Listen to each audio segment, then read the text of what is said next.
Hey, welcome to the Woodstock Kitten Nursery Rescue. This is our current facility. We are squeezed in here for space, but I'll show you what we have here. So this is our bathroom, and right now, because we have so many intakes, we are using this bathroom for one of the rooms that's separate from the others. So that's kind of one of the realities. What we're dealing with is that our space is so tight. I'll take you in here. I want to show you, this is our laundry room, but also doubles as storage for us. And again, we're kind of bursting at the seams. Um, you'll see that we've got storage. We've got a great pile of cat food here that's been donated. We are always making sure that the linens for the cats are clean. So laundry facilities are really important. But I want to show you this area, and I think this kind of speaks to what we're dealing with right now. This is one of our supply areas. And when I first started volunteering at the nursery a year ago, these were full of all the supplies we needed. Litter locker refills, all kinds of cleaning supplies, litter, scratchers, whatever you needed. And you can see we have some pretty bare shelves here. And so I'll just step out so you can see that. That's the reality of what's happening today. A lot of bare shelves. This is our general population room. This is where most of our kittens spend their day, socializing not only with the volunteers, but with each other. One of the challenges of this room is you can see that it's quite small for the number of cats and kittens we have in here. And we're also doubling this room as storage as well. So along this side, we have all of our PPEs, some of the medical supplies that we need.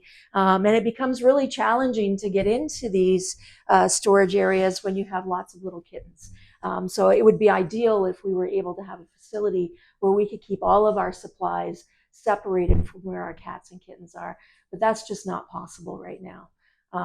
And so again, you can see we've got a lot of cats and kittens in this space. This cupboard contains all of our linens that we need. You can see everybody's got comfy, cozy beds to chill out on. And again, it's one of those things that we open this up where you have lots of cats and kittens trying to get in there, and it's not the safest thing. We have a board up here where we keep track of a lot of the medical needs of our cats and kittens. And our volunteers keep an eye on this board to see the kind of things medications that everybody needs. And here's my colleague Miranda in the kitchen. And this kitchen is kind of retrofitted for the nursery. It's not ideal. It used to be a residential kitchen, and I think, you know, in the dream of a new building, we wouldn't have a kitchen that looks like this necessarily. It would be more suited to our needs. But in this kitchen, we keep this is where we keep all the food, or some of the food for our cats and our kittens. It would be ideal for us to be able to maybe have a kitchen in a separate area, because we cannot get any of this food out when we have all the kittens in here with us, because we have lots of helpers, as you can see. So it would be great to be able to have it in a separate room so we didn't have all these little paws helping us. So one of the cupboards we have here in our kitchen is a supplement cupboard. And because our cats are living, our kittens are living in such close quarters, it's really important that they have good quality supplements to keep everybody healthy. And this is just a portion of what our cats and kittens get to make sure that they have nice, healthy coats and they're nice and healthy. And so that also every kitten, all of their needs in terms of the food that they eat, when they eat it, the supplements that they take, is all up there on the board. That board is constantly kept up to date so that all the volunteers know who needs what. All right, so welcome to the birthing room. This room actually serves a few purposes, namely birthing. If we have a mom come in, a pregnant mom who is expecting soon, we will set up a condo such as this one. It is divided into two sections, and the mom can get back and forth between both. but we would reserve one end for her litter box and water bowls, and then the other end would have a carrier and a nice warm heating pad place for her to give birth to her kittens and nurse them and keep them away from the water dishes and that sort of thing. So we are set up for um, a few intakes.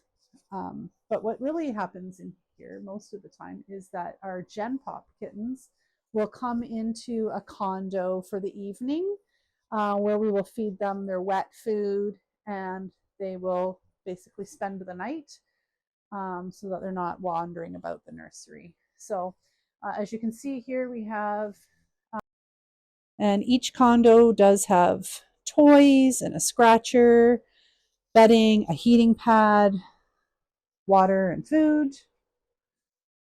And so, something about this room that's kind of extra special is our ability to take care of the neonates and the orphaned kittens that have no mom. So, we have this incubator here that we can use to keep them in, keep them warm, input extra oxygen if needed. We can give them steam therapy baths over here.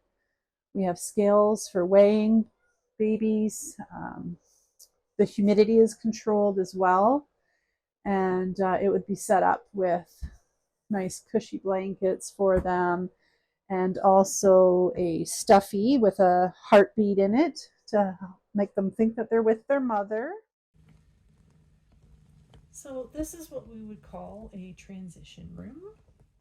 And mummies come here with their babies when they are about a month old and they've begun exploring and they need a bit more space and room to grow and play. And what will happen in this room is that she'll begin the weaning process. And when they are a little bit older, in a few weeks, we can get mom some time away from her babies, and then they can come into the Gen Pop area and be socialized with the rest of the kittens.